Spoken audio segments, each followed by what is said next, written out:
Hi, நான் engineer Wasim Ahmed, structural engineer, திருநெல்வேலியிலேருந்து பேசுகிறேன்.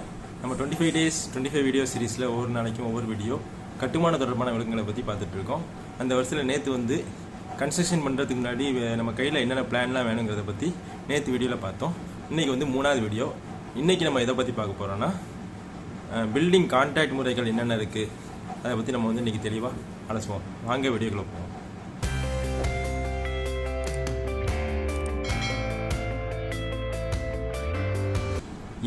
இதனால் இவன் முடிக்கும் என்றாய்ந்து அதனை அவன் கண் விடல்னு திருவள்ளுவர் சொல்லியிருக்காரு. அதாவது பல முறைகளில் பல வேலைகளை செய்யும் திறமை மிக்கவங்களை நமக்கேற்ற மாதிரி அவங்க வேலையை அவங்கக்கிட்டே ஒப்படைக்கிறது தான் வந்து திருவள்ளுவர் வந்து சொல்லியிருக்காரு.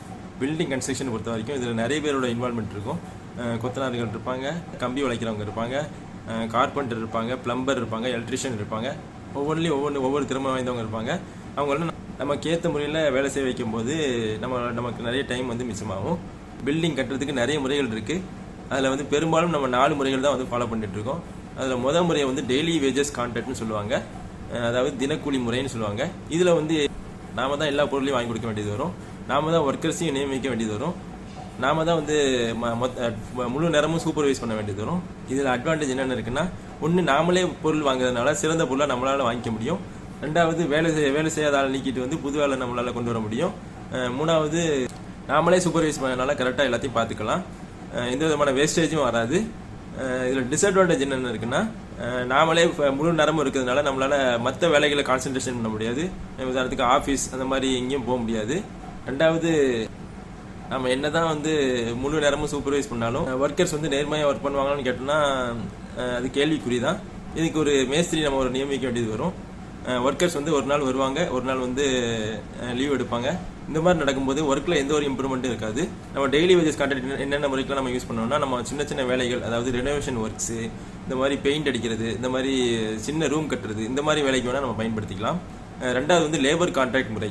இந்த முறையில் ஒவ்வொரு வேலைக்கும் ஒவ்வொரு மேஸ்திரி இருப்பாங்க. அதாவது கன்ஸ்ட்ரக்ஷனுக்கு ஒரு மேஸ்திரி இருப்பாங்க, கான்கிரீட் போடுறதுக்கு ஒரு மேஸ்திரி இருப்பாங்க, சென்ட்ரிங் ஒர்க்குக்கு ஒரு மேஸ்திரி இருப்பாங்க, எலக்ட்ரிக்கலுக்கு ஒரு மேஸ்திரி, பிளம்பிங் ஒரு மேஸ்திரி, தனித்தனியாக ஒவ்வொன்றுக்கும் தனித்தனி மேஸ்திரி இருப்பாங்க. நம்ம பொருள் மட்டும் வாங்கி கொடுத்தா போதும், கன்ஸ்ட்ரக்ஷன் ஒர்க்கர்ஸ்லாம் அவங்களே கொண்டு வருவாங்க.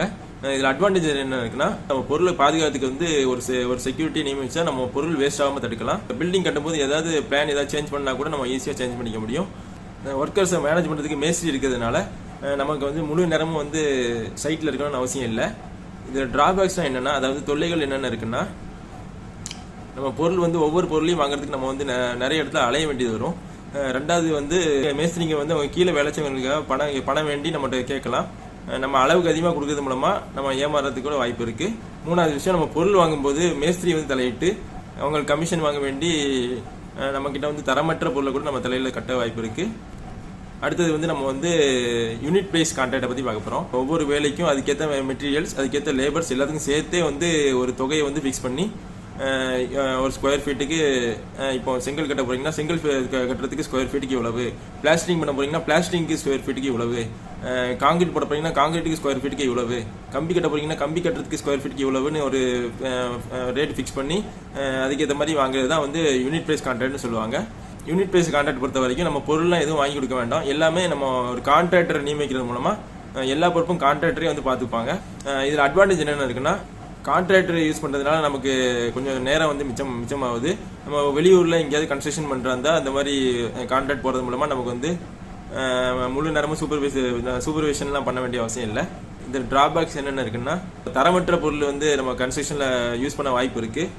கான்ட்ராக்டர்னு ஒருத்தர் நம்ம ஒப்பந்தம் போடுறதுனால கான்ட்ராக்டருக்கும் நமக்கும் நிறைய கருத்து வேறுபாடுகள் ஏற்பட வாய்ப்பு இருக்குது. முகதாட்சணியம் பார்க்க நேரிடும் போது நம்ம ஏமாற நிறைய வாய்ப்பு இருக்குது. இந்த முறை பண்ணும்போது ஒரு பார்ட் டைமாக ஒரு இன்ஜினியரை நியமிக்கிறது மூலமாக பில்டிங்கோட குவாலிட்டியை வந்து நம்ம வந்து மெயின்டைன் பண்ண முடியும். அடுத்து நம்ம பார்க்க போகிறது lump sum contract R turnkey contract. இதில் வந்து நம்ம எவ்வளோ ஏரியா கட்ட போகிறோமோ அவ்வளோ ஏரியாவுக்கும் மொத்த பில்டிங்க்கும் ஒரு சதுரடிக்கு எவ்வளவுங்கிறத வந்து வீட்டு ஓனரும் கான்ட்ராக்டரும் வந்து ஒப்பந்தப்படி ஒவ்வொரு லெவலுக்கும் ஒவ்வொரு தொகையும் தவணையாக கொடுக்க வேண்டியதாக இருக்கும். இதை வந்து லம்சம் கான்ட்ராக்ட்னு சொல்லுவாங்க. இதில் அட்வான்டேஜ் என்னென்ன இருக்குன்னா, நம்ம பில்டிங்கான டோட்டல் காஸ்ட்டு வந்து நமக்கு முன்னாடியே தெரிஞ்சிடும். ரெண்டாவது விஷயம் என்னன்னா, நம்ம வந்து இந்த மாதிரி கன்ஸ்ட்ரக்ஷன் பண்ணும்போது நம்ம வந்து எல்லா நேரமும் நம்மளால சைட்டில் இருக்கணும்னு அவசியம் இல்லை. வெளியூரில் கன்ஸ்ட்ரக்ஷன் பண்ணும்போது இந்த மாதிரி கான்ட்ராக்ட் யூஸ் பண்ணுறது மூலமாக நமக்கு வேலை வந்து சுமூகமாக முடியும். இதில் டிஸ்அட்வான்டேஜ் என்னென்னா, நம்ம என்ன ஸ்பெசிஃபிகேஷனில் அக்ரிமெண்ட்டில் என்ன ஸ்பெசிஃபிகேஷனில் மெயின்டைன் பண்ணியிருக்கோமோ அதுபடி தான் வந்து கான்ட்ராக்டர் வந்து பண்ணி கொடுப்பாங்க. நீங்கள் ஏதாவது இந்த மாதிரி எனக்கு ஏதாவது சேஞ்ச் பண்ணணும், நான் டைல்ஸ்லேருந்து மார்பிள்ஸ் சேஞ்ச் பண்ணணும், இந்த மாதிரி பெயிண்ட் நான் வந்து ஹை பிராண்டு இன்னொரு வேறு பிராண்ட் பெயிண்ட் நான் வந்து மாற்ற போகிறேன் அப்படின்னு நீங்கள் வந்து ஆசைப்பட்டீங்கன்னா ஸ்கொயர் ஃபீட் காஸ்ட் இல்லாமல் அடிஷனல் காஸ்ட் எக்ஸ்ட்ராவாக கொடுத்து மாற்ற வேண்டியது இருக்கும். ரெண்டாவது விஷயம், நம்ம அக்ரிமெண்ட் போடும்போது கொட்டேஷனில் ஸ்பெசிஃபிகேஷன் கரெக்டாக வந்து எழுதிக்காங்களான்னு வந்து நம்ம வந்து பார்க்கணும். இப்போ ஒரு வேளை இப்போ விண்டோக்கு வந்து டீக் வுட் பயன்படுத்த போகிறேங்கிறதுக்கு பதிலாக வெறுமனே வுட்டு மட்டும் போட்டிருந்தாங்கன்னா கான்ட்ராக்டர் அவங்க சௌரியத்துக்கு ஏற்ற மாதிரி எந்த வுட்டு வேணாலும் பயன்படுத்திக்கலாம். அதனால் நீங்கள் ஏமாற கூட நிறைய வாய்ப்பு இருக்குது. மூணாவது வந்து இந்த முறை சரியாக அமைகிறதுக்கு கான்ட்ராக்ட் அல்லது ஆர்கிடெக்ட் வந்து மிகவும் அவசியம். இது வரைக்கும் நம்ம 4 முறை பார்த்தோம். அதாவது daily wages contract, labour contract, unit price contract, lumpsum contract. இதில் டெய்லி வேஜஸ் கான்ட்ராக்டும் லேபர் கான்ட்ராக்ட்லேயும் வந்து நமக்கு வந்து செலவு மிச்சமாக இருக்கும். ஏன்னா எல்லா பொருளையும் நாமளே வாங்கி கொடுக்குறோம். மூணாவது முறையான யூனிட் பிரைஸ் கான்ட்ராக்டும் லம்சம் கான்ட்ராக்ட்லேயும் வந்து செலவு கொஞ்சம் கூட இருக்கும். ஏன்னா கான்ட்ராக்டரோட ப்ராஃபிட்டும் அதில் இருக்கும். யூனிட் பிரைஸ் கான்ட்ராக்ட்லையும் லம்சம் கான்ட்ராக்ட்லையும் பொறுத்த வரைக்கும் நமக்கு வந்து டைம் வந்து மிச்சமாகும். அது நமக்கு வரக்கூடிய லாபம். இதே சமயம் நமக்கு வந்து காசு கொஞ்சம் கூடுதலாக செலவாகும். அது நம்ம ஏற்கக்கூடிய நஷ்டம். தேங்க்ஸ் ஃபார் வாட்சிங். இந்த வீடியோ உங்களுக்கு உபயோகமாக இருந்திருக்கும் நான் நம்புகிறேன். நாளைக்கு வந்து கான்ட்ராக்டர் எப்படி அணுகிறதுக்கு இதை பற்றி பார்ப்போம். தேங்க்ஸ் ஃபார் வாட்சிங். See you soon.